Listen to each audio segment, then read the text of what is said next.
Welcome back to another Wells AVC race. We got a little bit of a smaller crowd today. I think the potential for rain was keeping some folks away, although we did get lucky, no rain. Again, 3 laps of neutral, so we'll jump straight into the action as we cross the start-finish straight here.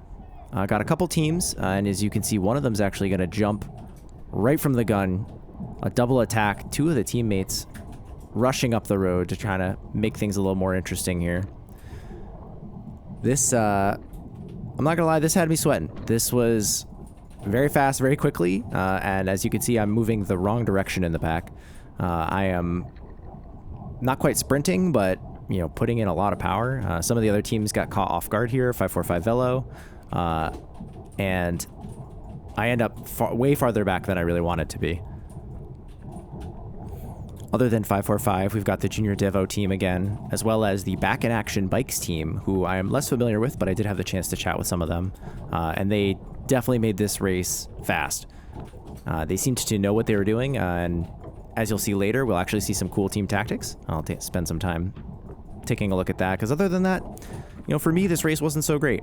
This was a lot of power numbers for me, going very fast, setting some records for myself, as we'll see at the very end, but the result that I got, not exactly what I was looking for. And I think that next week, which will be my last race for Wells AV for a while, I'm going to try and focus on just following wheels. I think, again, this week, I wasn't thinking about as much, you know, being efficient. I was trying to do it a little bit more, and I think I did marginally better than the previous week. But this week was just so much faster.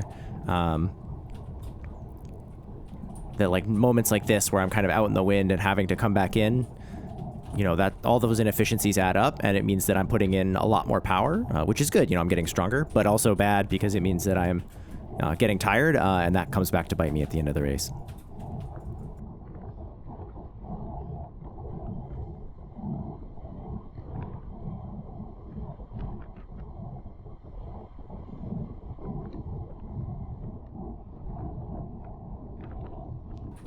I'm hurting, but we've got quite the gap still here, and so I just have to try and close this down and make sure I connect back up with this bigger group. You can see it's kind of blown up, like it's all strung out, so it's still so fast, which is crazy. Like the folks who are coming out to these races now are so strong, which is great. It's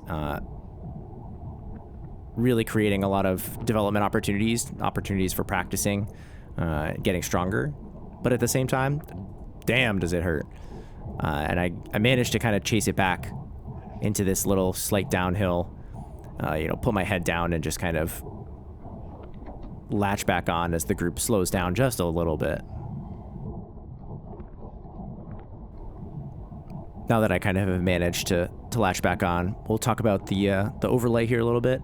I've gotten some questions about how I do the overlays, and in fact, actually, for this video, I changed it up. Previously, I was using something called Dashware, which is super dead software. Hasn't been updated in forever. It like barely works.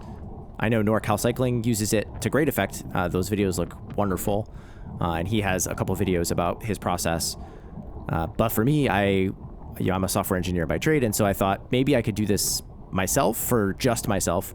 So I worked on a program yesterday and today, and got something working that, you know, does a pretty decent job, I think. It definitely runs for me a lot faster than Dashware. Normally the Dashware videos, just to get like, you know, a 30-minute telemetry video, I'd have to wait a full 20-30 minutes. Like it really ran at 1x1 speed. But with mine, I'm running at, you know, 5 minutes. I can get all 30 minutes of the overlay. The fun thing is that it actually outputs transparent video, which most codecs don't support. And so I don't have to deal with the green screen effect. And if you go look at the older videos, you can see that I never quite figured it out. You'll see like little tinges of green around elements. Didn't really know what I was doing. But enough about that. If folks are really interested, feel free to leave a comment and I can share my process. The software should work with, you know, any other kind of bike TCX file. But again, it's going to look exactly like this. There's no user interface. It's just kind of a terminal program. Generates a bunch of images for you, and then you have to use something like FFmpeg. Back to the action, we can see guy in the blue kit here, absolute hero pull, bringing us back together. I was so happy. Part of me wanted to like congratulate him and be like, thank you, great job. or like, keep going, you got it. But I was also worried that if I said anything, he would be like, oh, there's someone right behind me, you could take a pull, which maybe I could have in the moment. And in the end, I don't end up saying anything, and it ends up working. He ends up pulling back these groups, and we kind of stitch it back together a little bit, at least for the moment.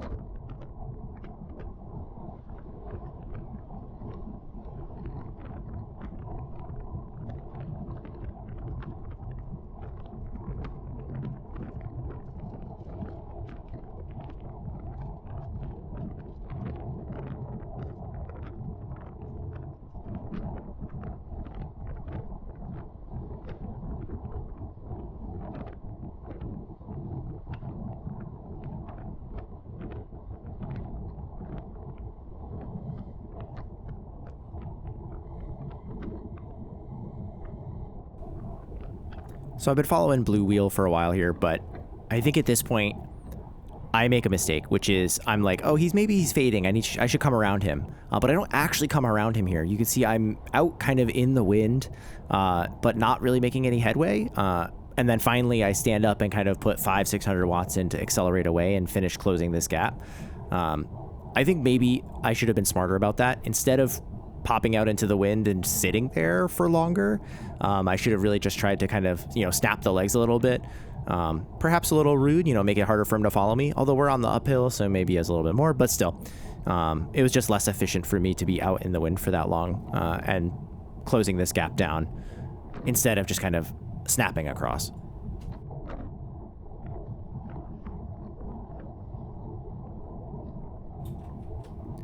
So it was hard to see, but there is a Back in Action Bikes gentleman off the front, I believe, at this point. There's 3 members of the team, and we can only see 2 of them now in this green kit, the second rider up in front of me. And they were cooking today. Yeah, you could kind of barely make him out there, way off in the distance. And here we get to see some fun tactics, which is not something you get to see in every C race. This gentleman in front of me, he makes a jump for the front, and I'm like, okay, is he gonna chase his own teammate? That's fine, like, go for it if you want, bud.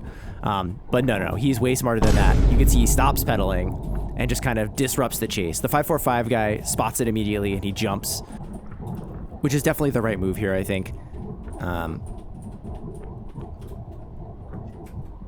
But disrupting the chase, that's not something you see in a C race often, I would say. At least it's my first time spotting it, and I was in the moment pretty happy that I was like, oh shit, I think he's disrupting the chase for his buddy who's up the road.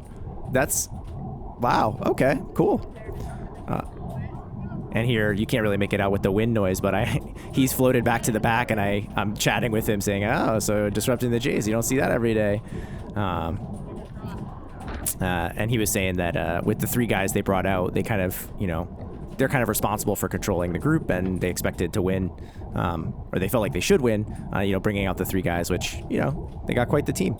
So I didn't actually get to see who won, but I'll have to take a look at the report once that comes out. It normally takes a couple days or 2. Unfortunately for this race, they didn't have a timing camera for the C race. I don't know if they had one for the B and A race or if they just didn't have one at all today. But it did mean that they're just going to have to manually record numbers as people come across the line, I think.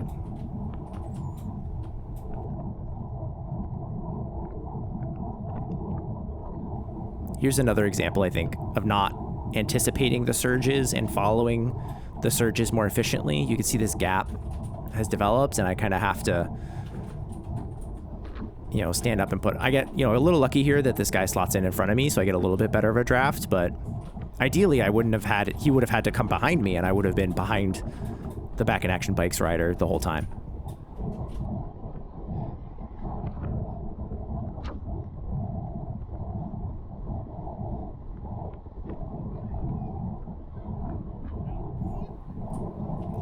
And here again, I don't really anticipate this surge, and he just kind of picks up and goes away from me as I'm riding at, FTP, under FTP. I think I should have pedaled through this to try and be more efficient about staying on that wheel and getting in the draft. We're going, 26 miles an hour. The draft is definitely consequential still, even though we're going up on this, small uphill. And I think in the moment and like right after the race, I was thinking to myself, oh man, like maybe I have a lot of stress in the legs from training this week. Like, Saturday I did an hour and 15 on the bike, but it was an endurance ride, so it shouldn't have been that much. I was walking around a lot, enjoying the cherry blossoms, which in the moment kind of was maybe that's why like the legs are feeling not so great right now. Turns out I was just doing great power numbers, I think. And so it wasn't that my legs were tired. It was they were actually tired because I was surging so much and doing like the fastest 10K effort in my Strava history.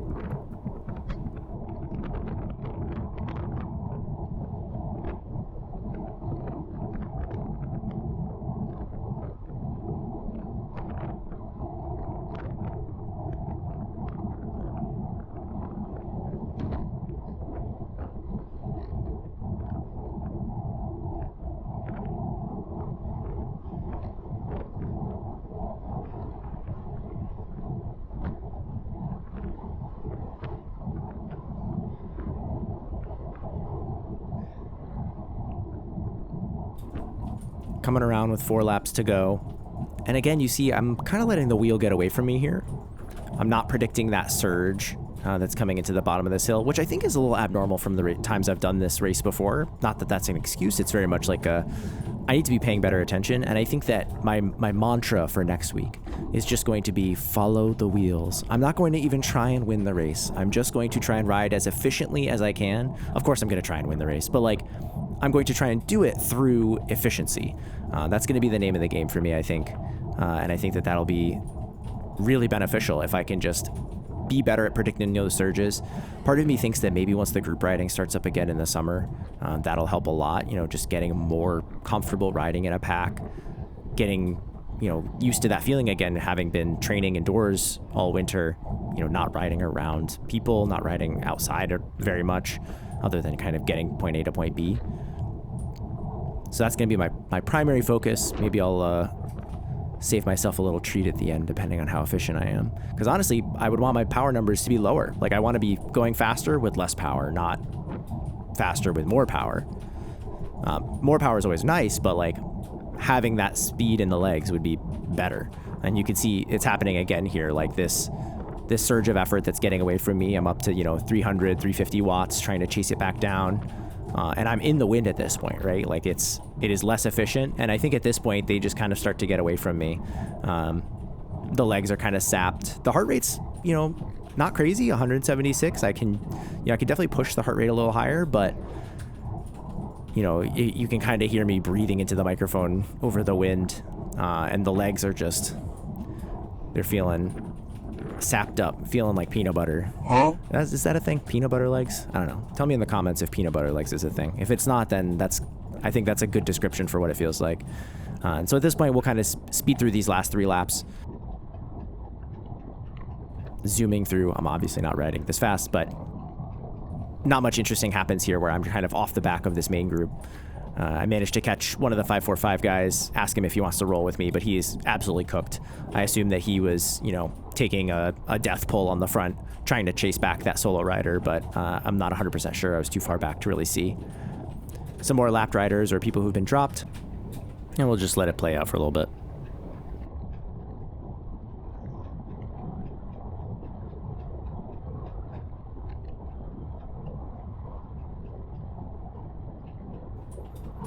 And finally, we come around for the last lap. You get to hear the little bell as we zoom by. Come back up the hill one last time.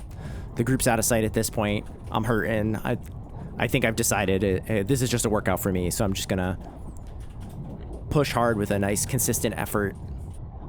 I recover a little bit on this downhill. Again, it's really the legs and less the cardiovascular here. And right here, we'll slow it back down to normal speed, which looks painfully slow after having watched it so fast. And I decided to stand up and just kind of give it whatever I have left,